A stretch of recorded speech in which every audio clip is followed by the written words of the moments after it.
Hi, I'm Dwayne Morton. As someone who has navigated some of life's most difficult, unlikely, and untimely circumstances, I understand what it feels like to battle those challenges alone. That's why I created Show Up to Heal. This podcast is for the people who feel unheard, unseen, and unloved. This is where you can come and hear true stories and where man can have real conversations. But most importantly, this is a place where we're creating a community so you can feel supported. I want you to feel in this community that you are seen, heard, and loved. And if no one else has told you today, I love you. Welcome to Show Up to Heal. Welcome, everyone, to another exciting episode of Show Up to Heal. I'm your host, Dwayne Morton, Mr. Show Up to Win himself. And I have an amazing podcast host, amazing just person, human being. And so I got to meet him in the podcast series a few months ago, and I just wanted to have another conversation with him. And so the next guest is going to be Dan Big D Sachkowsky. And let me bring him up, and then we'll read off his bio. What's going on, Big D? How are you doing, sir? Good, man. How you doing? I'm doing great. Thank you so much for being a part of this. I know the listeners are really looking forward to hearing us having another conversation. So let me read your bio and then we'll get started. Sounds good. Dan Big D Sachkowsky is an entrepreneur, business coach, speaker, podcast host, and author dedicated to helping people become the person they were created to be. After overcoming a difficult upbringing, addiction, the pursuit of money, status, and external validation, along with significant personal and financial adversity, Dan discovered that true success starts with personal responsibility and inner transformation. Having built successful businesses and mentored entrepreneurs across the country, he now teaches leadership, faith, discipline, and business growth through coaching, speaking, content creation, and his podcast. His mission is to help others stop running from their past, break free from limiting identities, and build a life rooted in purpose, freedom, and legacy. So welcome to the show, Big D. One of the things on the bio that we really didn't get to talk about was just the adversity of being a content creator, being able to be out there, and then also being able to be seen as much as you're being seen, and then also what you're able to do with that. Can you share just your experience with that? Yeah. Adversity is something that we're all going to be challenged through in life. And I really believe that it's a tool for us to show other people that it becomes fuel, right? So, over the last, I would say, 20 some odd years, when I look at adversity, I look at the life I've been building over the last 20 years. And every single time something would happen, something would challenge me, I just saw it bringing me to a better place as long as I allowed it to. Meaning, I think a lot of times when things are happening to us, we don't realize the state of mind that we get into. Meaning, like, our life is only as good as the way that we think about it or the way our mindset is shifted into the situations in our life. So, a lot of people go, why is this happening to me? Why me? What did I do? How come?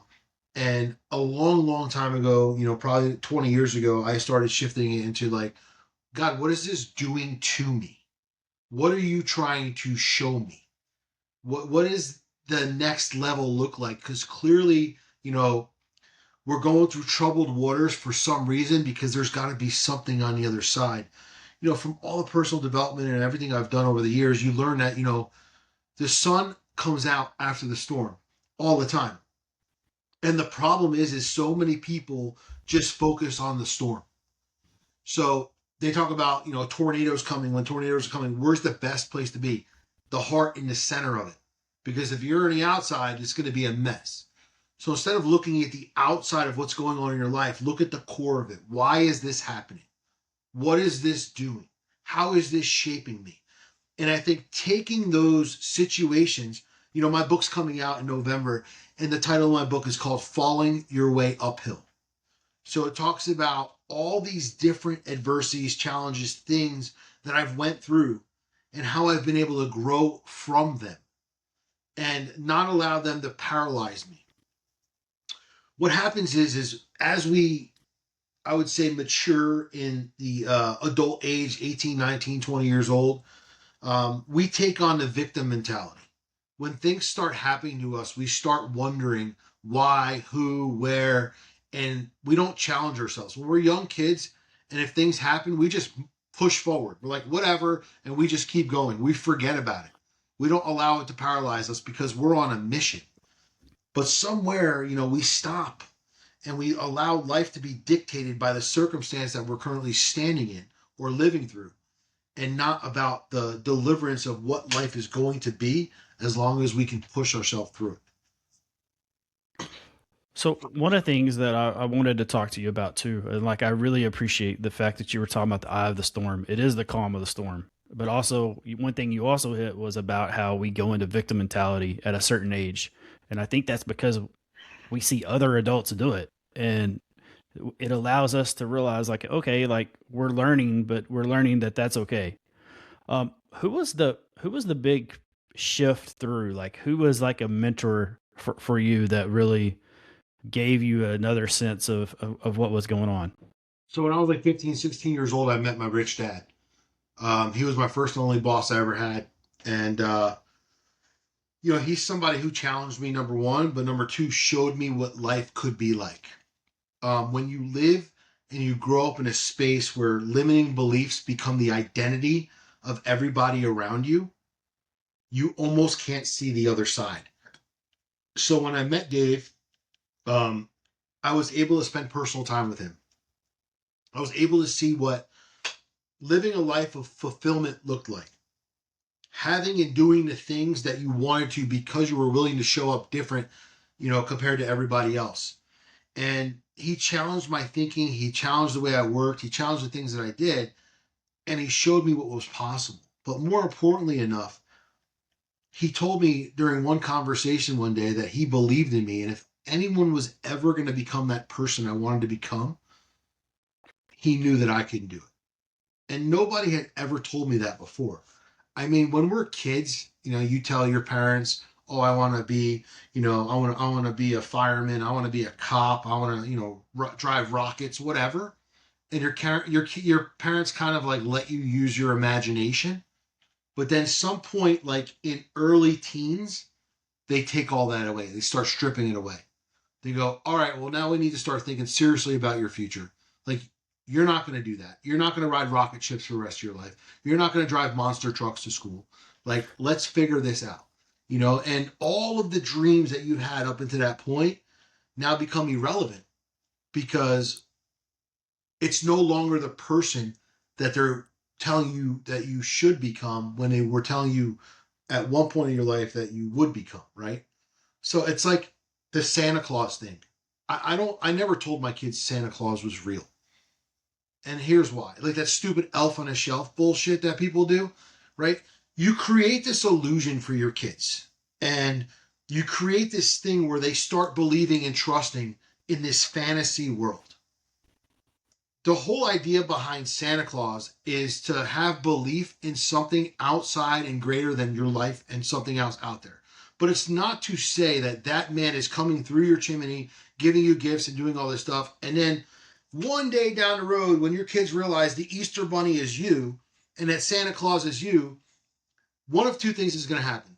Well, you've lied to me for my entire life, and you didn't tell me to just believe whatever I want to believe, and it's all about what I believe.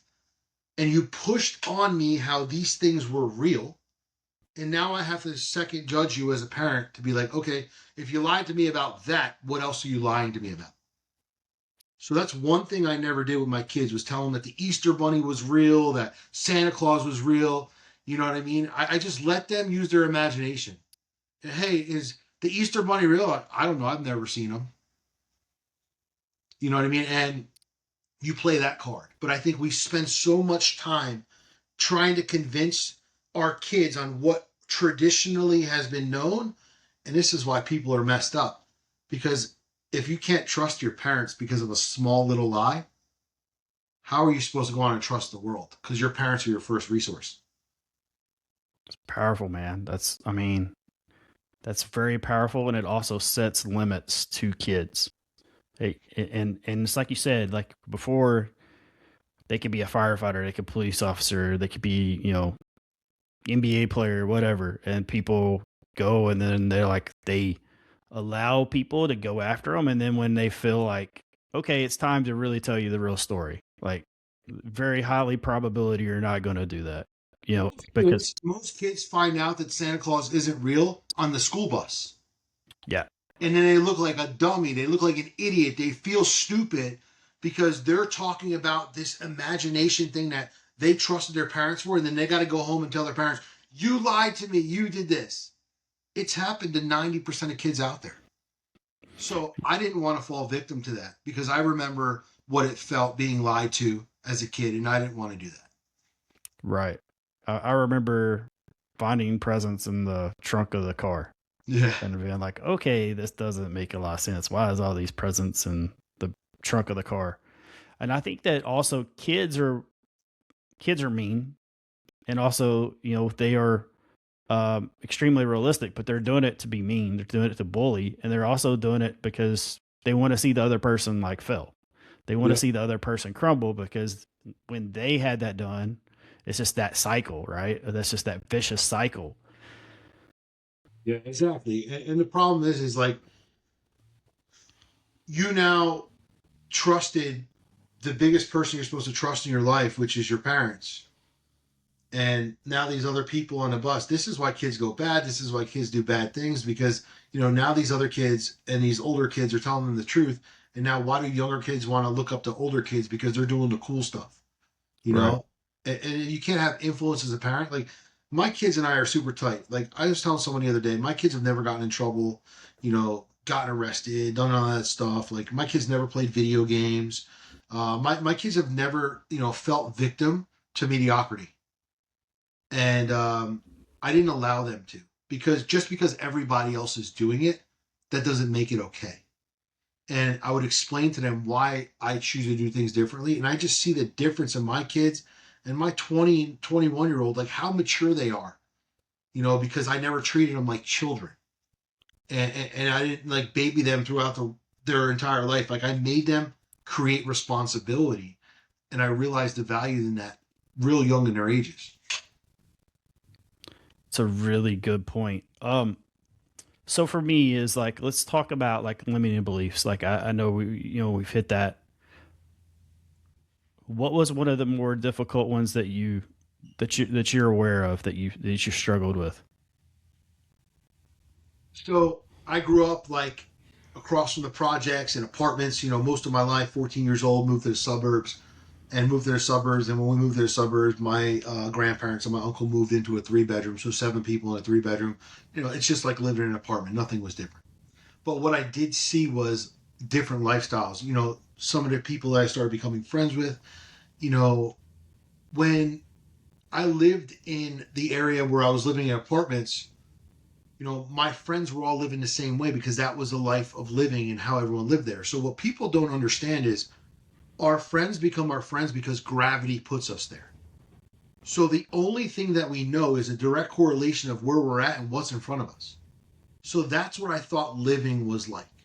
So then when we moved to the suburbs, I see all these other families, family of 4, family of 5, everybody having their own bedroom, everybody being able to just really live in this pace of peace and like not be so tight and have newer cars, nice stuff, and pools in their backyard, batting cages in their backyard, basketball courts in their backyard, stuff that I never saw possible.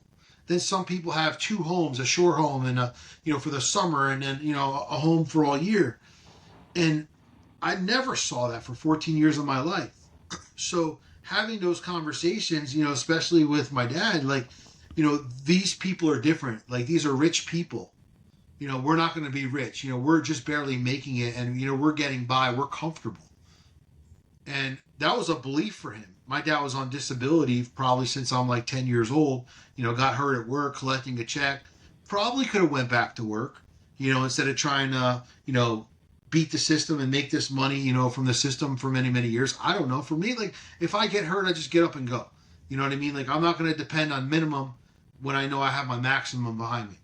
So that was one of my limiting beliefs, is just, watching the people who I thought cared about me the most, telling me the most of what was possible, but realizing they could only tell me what they knew. They can only tell me what they've experienced. And it's not that we shouldn't trust our parents. It's that we can only trust them to the level of their knowledge. I can't ask my parents financial advice. I can't ask my parents, even to this day, business advice. They've never owned one. So I related that to like asking dumb how to be smart. It doesn't work, right? So I had to find the resource. Where was the resource? Hey, why are my friends down the block? Now, geography drops me somewhere else. My friends down the block, like their parents have 2 brand new cars.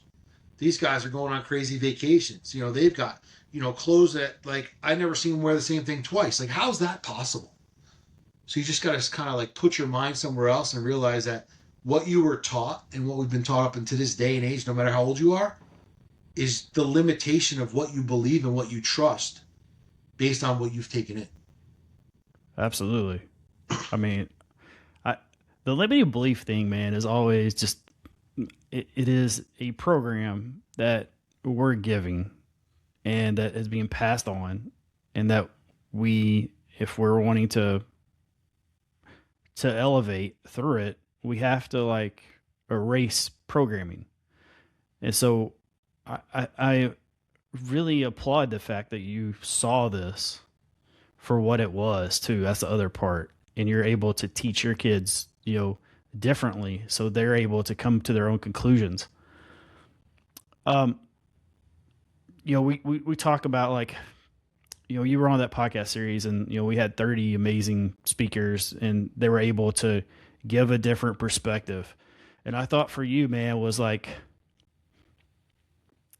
you're extremely talented, but there's many avenues to go down mental health. But I love the fact that you're a leader that has stepped up and just been like, hey, like, I can help, I can support, but also like you've built this community around you. And I think that's been one of the missing things that most men have, is that community aspect. Can you share a little bit about how you came to that conclusion about community?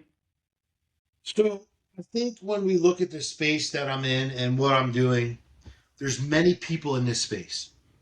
I put up a post today on my story. I put up a Daily Truth, like Daily Truth by Big D. I do it every day. And today I talked about, what our God-given talent is and what our gift is. Most people think their gift is connected to income, which is wrong. We've all got a gift, and that gift has nothing to do with income. Income's a secondary measure of that, where if you actually lean on the good things that you're good at and you do it for people, or you provide it for people, you'll then be paid. So people think, oh, I'm a good insurance guy. I'm a good, basketball coach. I'm a good teacher. I'm a good cop. And that's why I got to get paid, because that's my God-given talent. That's not your God-given talent. There's something beneath that. So I've come to realize that, it wasn't building business. It wasn't coaching people. It wasn't marketing. It wasn't podcasting. It was connecting. And it's something I did for you as well. I'm a connector. I connect people. And I feel like my God-given talent is to connect people. And I don't look for money on the back end of it. I don't look for anything on the back end of it. How can I serve you? How can I help you? What do you need? Where 95% of this world goes, hey, if I give you what you're asking for, how much are you giving me back? For me, I'm less like, hey, how can I deliver, knowing that in this life or in my next life or whatever, I'm going to be supplied with what I need. But my job is just to fulfill you with your needs and what it is that I can do for you, not looking for reciprocation. And I think when people realize what their God-given talent is, I'm a connector. I connect everyone, whoever needs to be connected. If I say, hey, let me put you together with X, Y, and Z, within the next 30 minutes, you'll have a group chat and you'll be connected to all these people, and I'm out. And I don't follow up on it. I don't care. Like, I've done my job. Now it's up to you. And I feel like that's my gift. So I think when we look at this, what is our resource? When we come into life, what is our purpose? And our purpose is beyond what we're making money doing. It goes a lot deeper than that. And that's where your character comes in. That's where your legacy is built. And that's where everything is built around the values that you show up and how you show up in the world. Yeah. So, um, one of the things that you said that I really want to unpack on is connection. Um, and I shared this with you. I'm in Jim Rohn's mentor tree. Jim mentored my mentor, Melvin Turner Sr. Melvin mentored him in public speaking. And the one thing he told me was, Melvin told me, whoever is in front of you is the most important person in the world. Like, always. Yep. And the other aspect of that is when you do things for others, that doesn't come to a price for you. That the universe, God takes care of that ultimately. And I love the way that you said that about connections. I'm the same way. I will connect people all day. I still have the same phone number that I had since I was 18 years old. So like people hit me up, man, and be like, "Hey, do you know a journalist? Do you know, hey, do you know a basketball coach for my kid?" And I have no problem. And so I love the fact that we have that in common. A connection to me is also like, I want to make sure I understand their issue or their problem so I can support it and help them solve it. But then also like, I want to make sure I get the right type of people together. And I think that's really important. When you get into connection and just knowing like, but also it's just a pay it forward thing. I think that's extremely important, is just pay it forward. And then also like, it doesn't have to be in money. Like, you had mentioned too, like money's like a second source. Like it's a byproduct of everything. And I think that's where, a lot of people get that twisted. So I'm glad that you were able to share that. And one of the things is what I like about what you're doing is you're not a follower.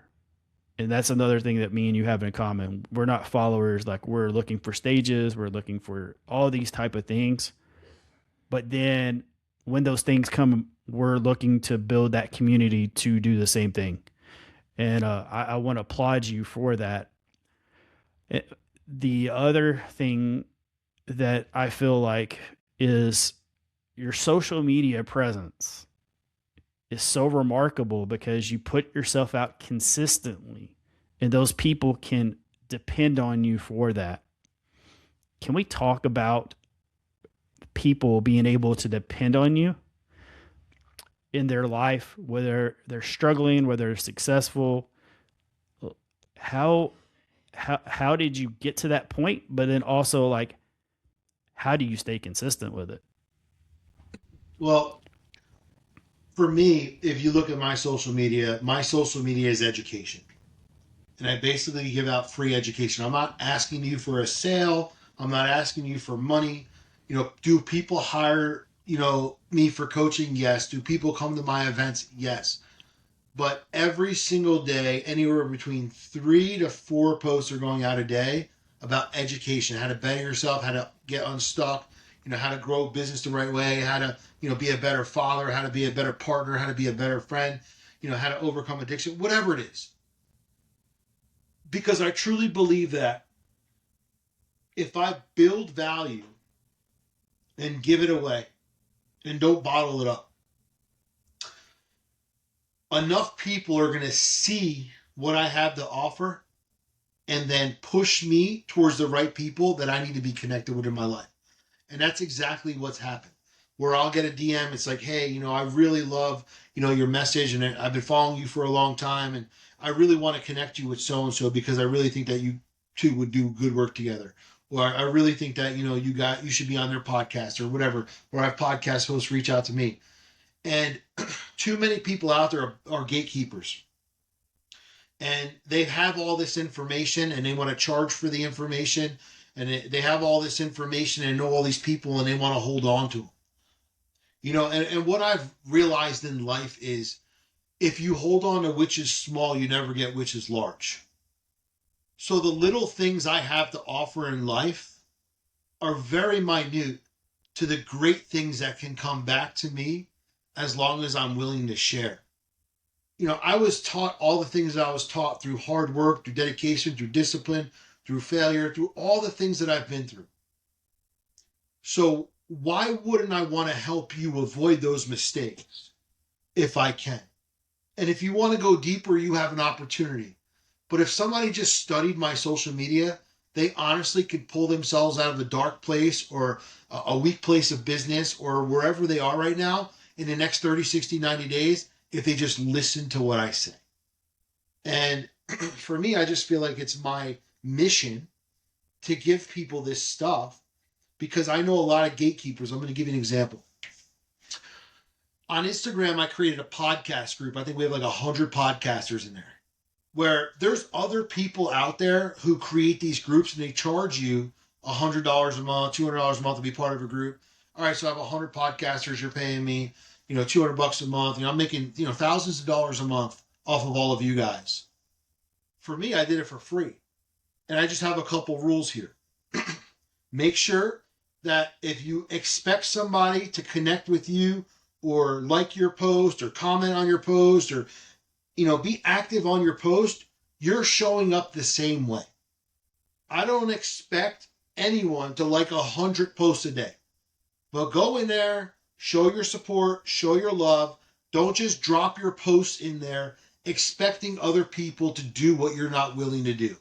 I had this one girl in there, and she was always dropping her stuff in, and everyone, like, you're not allowed to put like one emoji comments. Like, you actually have to listen to the video, look at the post, and comment based on where the value is or what they're sharing. She'd do a heart emoji, fire emoji, do all this. But then she would always ask for people or ask for things that would serve her and what her needs were. So I had a private conversation with her, and I go, hey, I'm going to remove you from the group. No disrespect, but you're not what we're looking for. And I've watched you over the last few months and what you've been doing, and that's not what this group is about. I don't understand why you want to be a gatekeeper, why you try to hold all these people. I go, this isn't gatekeeping. This is called mutual respect. So there's a fine line in doing things for people, but there's also a fine line in people trying to take more than they deserve, and they're not willing to give back, certain things. And nobody's asking for money. We're just looking for support. So it's really important to know what you're giving out to the world and what you're looking to reciprocate. But when you do things at a higher level like that, when people are being vulnerable and people are, expecting, hey, we'll help each other. Like with me and you need me to help you, whatever you need, I'm going to help you. You're going to come back. I've seen you, comment on my stuff. You get comments on your stuff, whatever. Like, as long as it goes through our feed, why not jump in? It's just as easy to stop as it is to scroll. But there's going to come a point where people realize, hey, this person or that person is only in it for them, and those people got to get ejected. So I try not to build my social media like that. I try to build my social media where if you show up every day to my page, you're going to get value. Whether you need it or not, or it's something that you're looking for, great, but somebody is going to be able to gain something, and I'm not doing it for any charge. Yeah. So one of the things is someone was telling me the other day about the difference between wisdom and knowledge. And wisdom is where it's a learned knowledge and actually it's applicable. And I think that so many people in that group, she definitely missed the boat on just the fact of wisdom that was in there, and she missed that boat and just thought it as like, hey, it's just information. Wisdom and information is two different things. Like, information is just out there. But wisdom is, something that's been learned through, life. And so I think that was where she just kind of really missed the boat. Maybe, she just wasn't ready for that group. But I love the fact that you have things like that, and also where you're giving wisdom out to others. And so it's incredible. It just speaks to the type of character and integrity that you are. And that's something that I really appreciate. The next question, man, is going to be just about how you have overcome in your past and then able to like help others through their obstacles, their adversity. Overcome what, man? I've overcome so much. Right. No, that's, I was about to get into like where, with addiction, with business, learning business, I think there's a lot of people that don't understand that a lot of times in business, people get stuff and then they drop it, they fumble it, and the reason why was they were not prepared to hold on. Like they weren't at that frequency to hold because they had skipped some steps or something like that. Could you speak on that?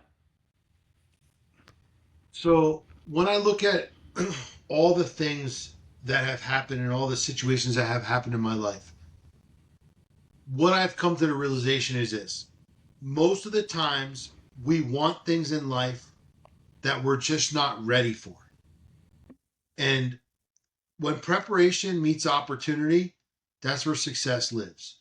And a lot of times we're not prepared for the opportunities ahead because the person that we need to become to take on that next opportunity, to take on that next growth, to be at that next level has to outwin the person that we currently are. So a lot of times we blame God, we question God, why isn't this happening? When is this going to happen? And he's not going to deliver something to you if you're going to mess it up. Because what has happened is earlier on in our life, at childhood, there's been many situations where God has trusted us to do certain things and we haven't showed up the way he wanted us to show up. And then he starts realizing how we work.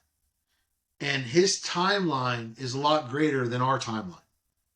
So that's something that I understood, at my younger age, was like everything I thought I deserved, everything I thought I was supposed to have didn't show up.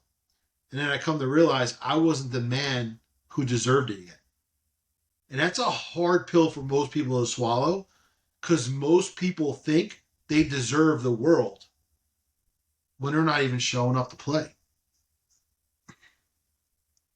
Absolutely. I think one thing is I'm curious about your gratitude. Like I'm curious where that part started and especially going through what you went through. Like where did you start leaning on gratitude? I think that's one of the things that most people miss at first. Like we accept and then it's like we accept where we are and then we're grateful for where we are because so So many people, yeah, go ahead.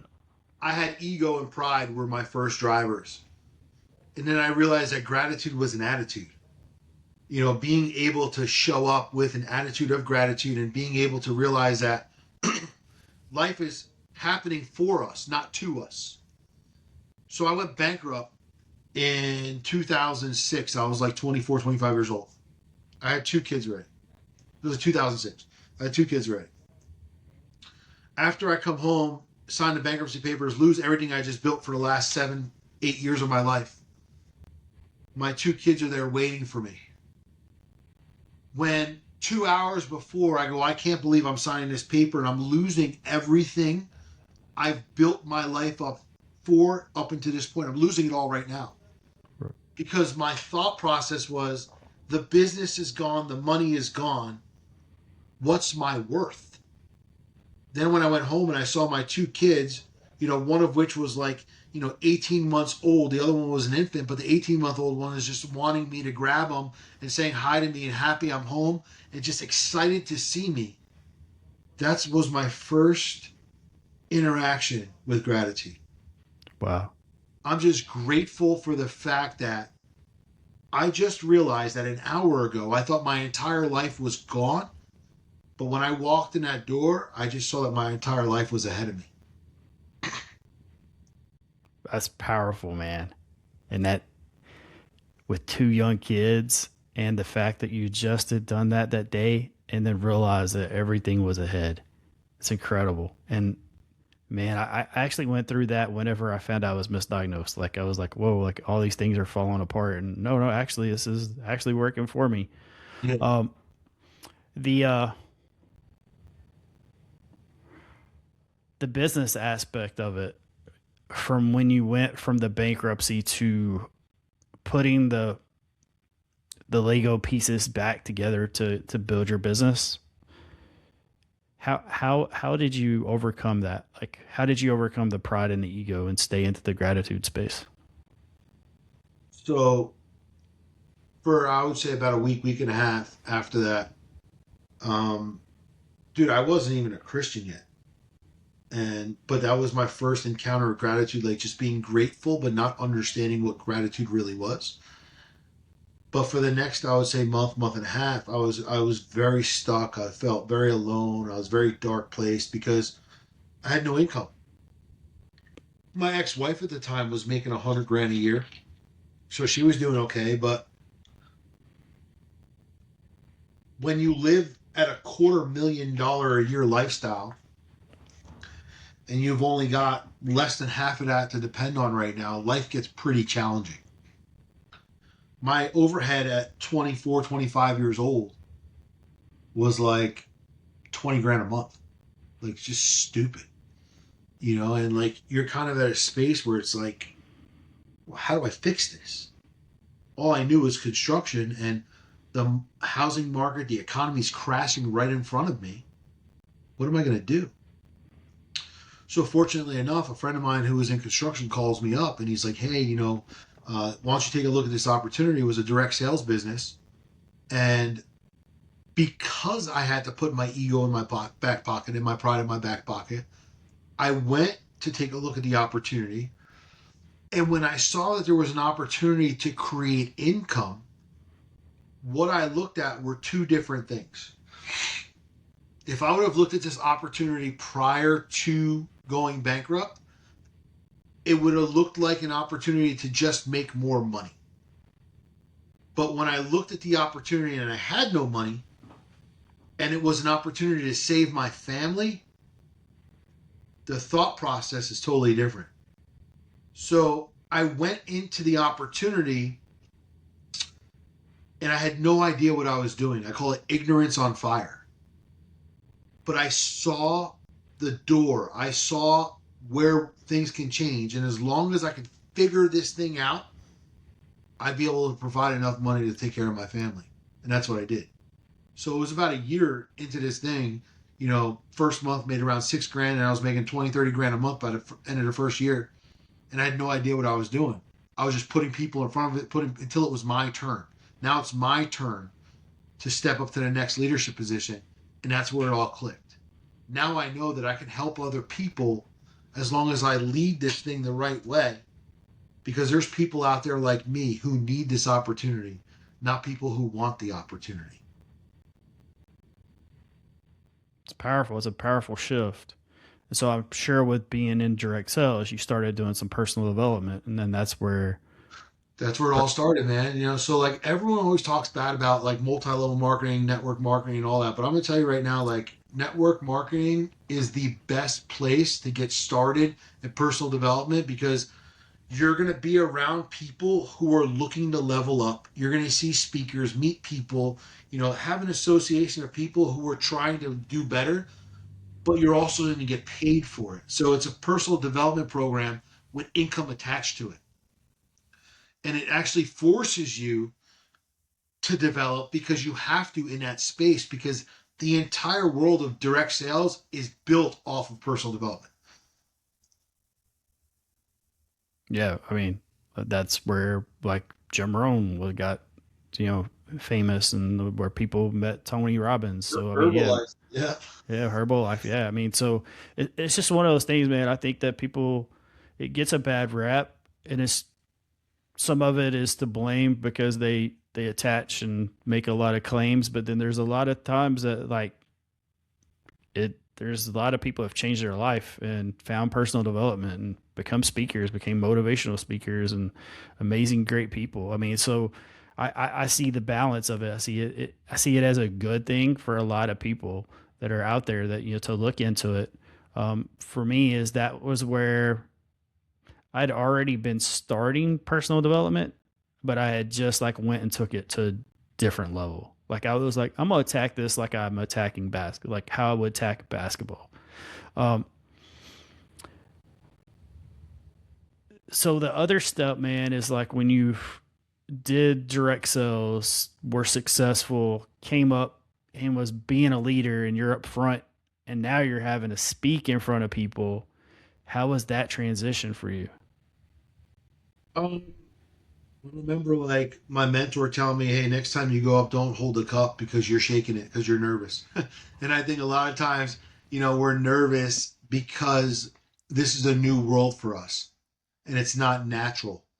But when you talk from passion and purpose versus anything else, it's easy to, project your voice and explain to people what can happen or what they should see. And I think a lot of people in direct sales is they try to sell the dream versus offer the opportunity. I was offered the opportunity. So I was able to become one of the fastest growing people in an organization in two different companies because I knew how to lead with the opportunity. False hope is false hope. We could tell everybody they can make, 25, 30, 40, $50,000 a month. But when I say, hey, if I can just help you make an extra $500 to $1,000 a month, would that change your life? I think minimal steps are crucial to big success. Because when you sell people a dream, ultimately that's where the get rich quick scheme comes in and all this stuff, the, MLM, most lose money, because people buy in, think they're going to give you a lottery ticket. And all of a sudden, they're going to find 2, 3, or 4 friends and ride them like rented mules all the way to the top. Like, it's not like that. You've got to actually help people impact and be impacted and teach them how to do the same. And I think that was the difference between me and most of the other people in the organization, because it was about the car they had, the house they had this and that. And I already lived that past life. I knew that this life was different and I needed it to help and shape my family's future for way different reasons. Let's talk about time freedom, because I know that's one of the things that when you do personal development, you realize that time freedom is really the secret. It's the thing that like moves people who are stuck in whatever situation they are, unemployed, 9 to 5. What was like that? What was that for you? I've always been a calendar guy since a young age. I've always had a paper planner. I have one right in front of me, like right here, right in front of me. Always have them. So your calendar tells the truth. So when people project to tell me that they're busy, show me your planner. Show me what you've done for the last 5 days, day in and day out, hour after hour. Because busy doesn't mean productive. And a lot of times people are just busy being busy. I can outperform most people that I know because I know how to use my time efficiently.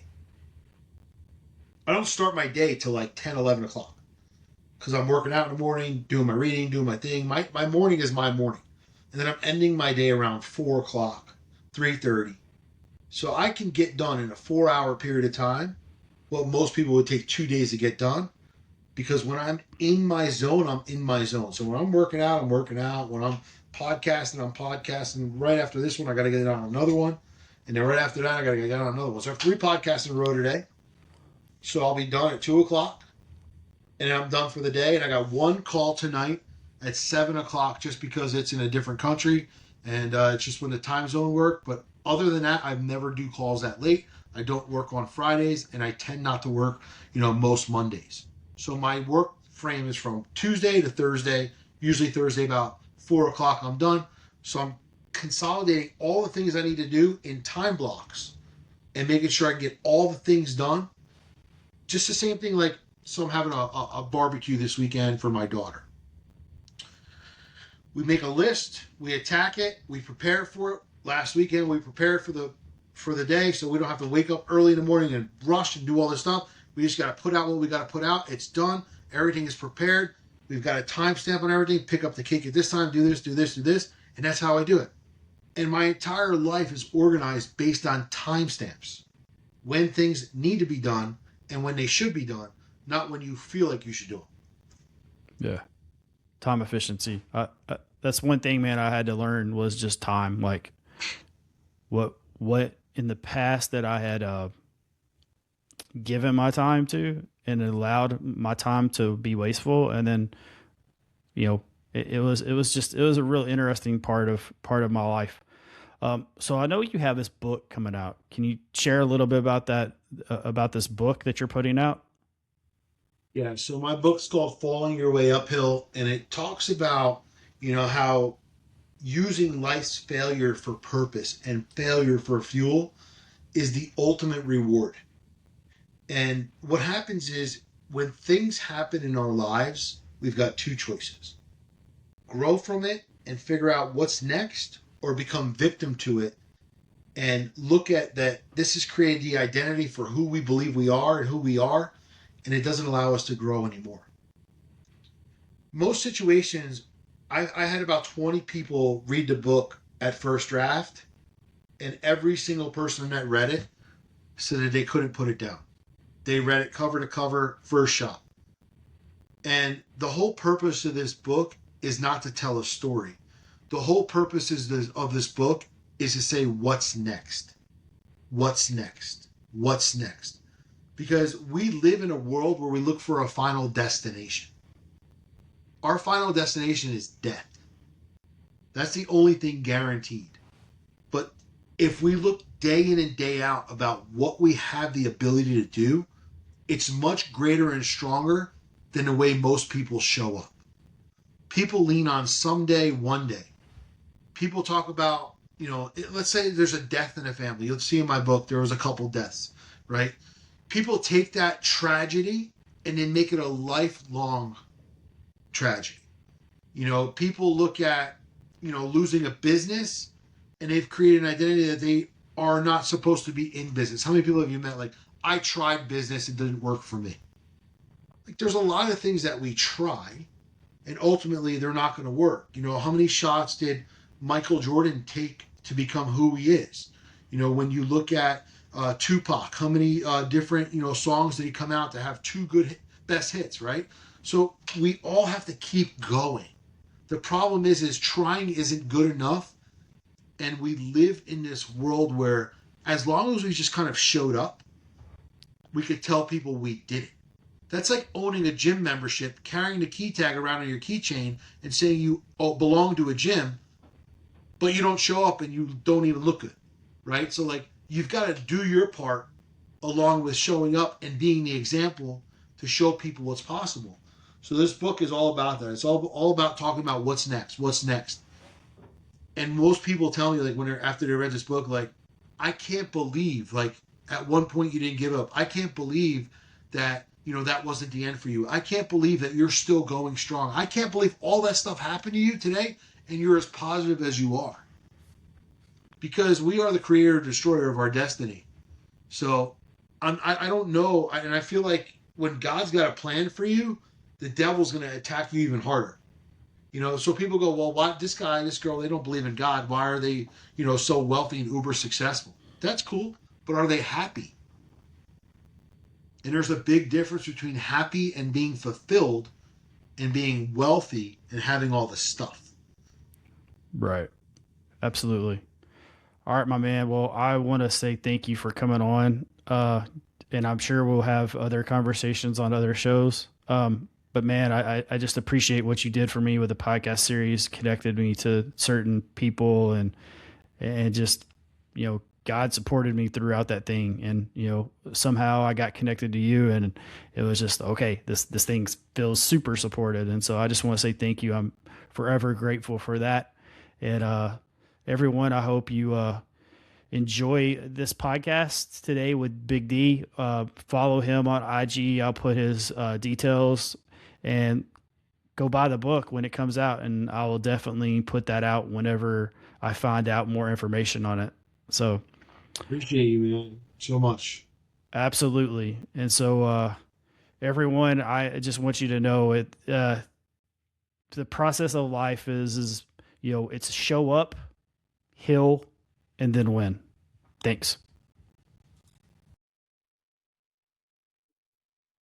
Thank you for watching another episode of Show Up to Win presents Show Up to Heal. Please like, share, and subscribe. Your support means the world to me. Thank you.